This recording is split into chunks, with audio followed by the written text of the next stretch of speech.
तुमच्या माझ्या समोर आहे रस्तमिंद केसरी, महान भारत केसरी, महाराष्ट्र केसरी सिकंदर शेख लढतोय.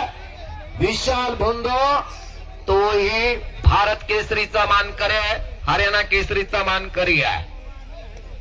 हरियाणा विरुद्ध महाराष्ट्राशी लढत लागलेली आहे. याच्या आधीही विशाल भोंदो आणि सिकंदर शेख अशी कुस्ती झालेली आहे. शेरों का शेर सिकंदर, एक सेलिब्रिटी असणारा पलवान. याचे वडील हमाली करायचे. या सिकंदरला घडवला. पुढे गंगावेश तालमीला ज्याला 34 वर्षानंतर महाराष्ट्र केसरीची गदा मिळवून दिली. 34 वर्षानंतर गंगावेश तालमीला महाराष्ट्र केसरीची गदा मिळवून देणारा पलवान आहे सिकंदर. फार जिगरबाज, एक चपळ चित्ता आणि उत्तर भारतात आपल्या नावाचा दबदबा निर्माण करणारा पलवान आहे.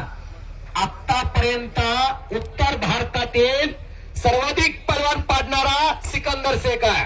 मी जबाबदारीपूर्वक सांगतोय कुस्तीविदक परशुराम पवार, उत्तर भारतातील सगळ्यात जास्त पलवान पाडणारा, चीत करणारा पलवान म्हणजे सिकंदर शेख आहे. कराय की टाळ्या मंडळी त्याच्यासाठी. कात्रेश्वर यात्रेनिमित्त कातरगडाच्या मातीमध्ये ऐतिहासिक मैदान उडू नका. हो, निकाल काढण्याचा प्रयत्न